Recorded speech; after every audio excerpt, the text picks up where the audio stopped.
osebe za uspeh. No, jaz ponovadi, ko preberem knjigo, jo potem dostikrat tudi tako random odprem in preberem, kaj je bilo zapisano. In verjemite, da vsakič dobim drugo sporočilo. In sporočilo verjetno, ko jaz sem rabila trenutno in mi je bilo ful všeč in bi vam prebrala ta del. To je pa od Špelce Marojna. Snemite mavec svoje duše in ja, tako sem napisala gor v naslovu, presezi strah pred tem, da bi štrleli iz množice.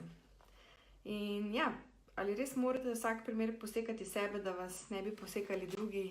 To je bila moja, žive Sanela, glih govorim, veš, da ko knjige, ko preberem, potem odprem včasih na ključni strani in potem preberem sporočilo in dostikrat je ful dobro. In danes berem presezi strah pred tem, da bi štrleli iz množice in sem vam hotela to deliti. In v bistvu je res, ne, da ponovadi za vsak primer mi sami sebe posekamo, da ne bi kdo drug nas posekal. Grozno, kaj ne? Ja. In Špelco je bilo tudi strah štrleti iz množice in pa se je ona tudi za vsak slučaj še prej ona sebe pokosila, da jih ni mogel noben drug. In je rekla tukaj, da pač nič več tako, da danes zna objeti svojo luzerko v sebi in se zaveda, da so moji strahci preprosti pač delci mene in ki niso bili dovolj ljubljeni. In mislim, da je to na nek način tudi res, po moje, pri vsakemu. In tukaj piše naprej,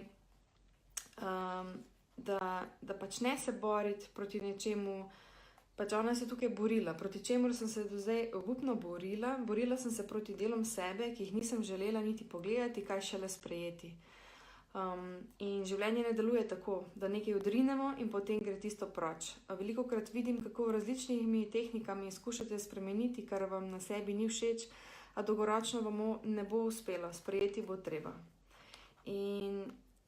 In kot pravi, ona je bila sebe in se imenovala kot luzerko, ker se je takrat ločila in šla od podna, kot pravi tukaj, ne. In dejansko je mentorica takrat rekla, sprejmi sebe, temu delu daj ljubezen in sprejmi, da si luzerka. In je pač rekla to, moji luzerki je manjkalo prav to ljubezen. In od takrat sta naprej svoji prijateljici. In če imate radi svojo luzerko, potem vas ne bo strah delati korakov, ki vas bodo peljali k temu, da stopite iz množice. Vedeli boste globoko v sebi, da tudi če naredite napako, se boste še naprej vedno imeli radi in če ne obsojate sebe, vas tudi drugi ne bodo obsojali. In pravi tukaj, da strah, da bi štrleli pač iz množice, torej ne morete preseči, lahko pa imate sebe radi tudi v primeru, če vam ne uspe. In potem si boste upali naslednjič in upali si boste zapustiti covno obdobja, upali si boste zapustiti udomačeno verzijo sebe in narediti to, kar ste v tem življenju prišli uresničiti in čudeži se bodo kar vrstili in avtomatsko boste štrleli iz množice.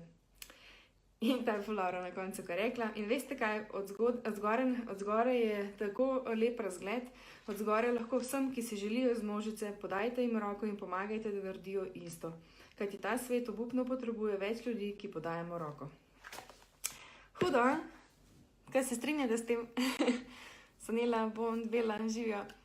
Ja, teda ja, sprejmiti treba sebe in reči, ok, tudi če screw up, tudi če se mi kaj zgodi, zalomi, je v redu, ker moraš sam sebe imeti rad.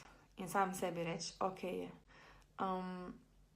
Ja, in pol se ne bojiš več štrleti iz množice. Kar je pa ful dobro še refleksijo narediti, ne? Da si pogledaš, ok, zakaj je to ratalo, kaj bi lahko drugič mogoče boljše in pa v bistvu še rasteš s tem. In si za drugič pripraviš teren, ok, drugič bom pa tako naslednjič naredila. In to je to, kar sem vam hotela danes povedati. Ne se bati, da vas bojo drugi pokosili. Ok? Imejte se radi. Ljubezen!